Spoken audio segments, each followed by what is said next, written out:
नमस्कार, आप देख रहे हैं 9 भारत समाचार।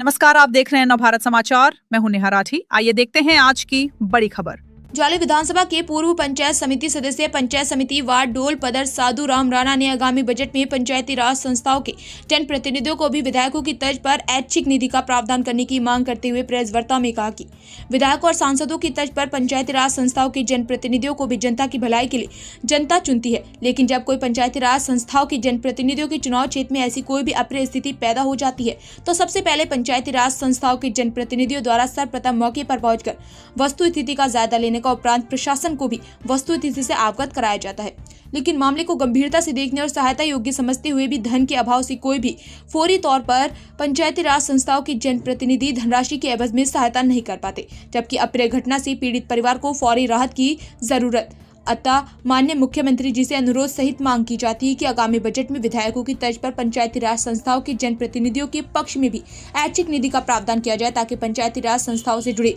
जनप्रतिनिधि भी अपने चुनाव क्षेत्रों में जरूरतमंदों को फौरी राहत के रूप में मदद करने के सक्षम हो सके। ज्वाली से राजेश कतनौरिया की रिपोर्ट।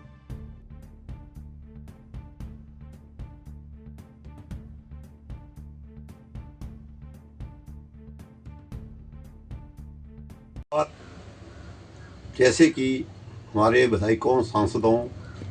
को फौरी राहत के रूप में पीड़ितों के लिए, अन्य दुखी दिनों के लिए सहायता के रूप में ऐच्छिक निधि दी जाती है, वैसे हमारे जो पंचायती राज संस्थाओं के जनप्रतिनिधि हैं उन्हें ऐसा कोई भी फंड सरकार की ओर से नहीं दिया जाता है। जबकि कोई भी अप्रिय घटना उनके चुनाव क्षेत्र में होती है तो वो सबसे पहले वहाँ पहुँच करके वस्तु स्थिति का जायजा लेते हैं और उस घटना से प्रशासन को भी अवगत करवाते हैं। लेकिन जब एक प्रतिनिधि के रूप में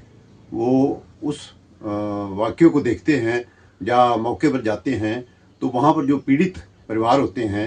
उनकी हालातों को देखते हुए, वस्तु स्थिति को समझते हुए पंचायत प्रतिनिधियों का भी एक मन सा बनता है, सोच सी बनती है कि इनकी कोई फौरी राहत के रूप में सहायता की जाए, जिसके लिए धन का होना बहुत जरूरी होता है। और जो पीड़ित परिवार या कोई व्यक्ति होता है वो भी ये अपेक्षा रखता है कि जो भी प्रतिनिधि आया है, चाहे वो पंचायत का है, चाहे वो विधायक है, चाहे सांसद है, वो भी हमारी कोई वित्तीय सहायता जरूर करेगा। लेकिन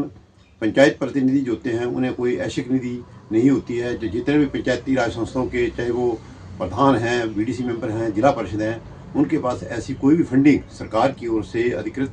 नहीं है जिसके द्वारा वो पीड़ितों की सहायता कर सकें। अतः आगामी बजट में इसका प्रावधान करने के लिए माननीय मुख्यमंत्री जी से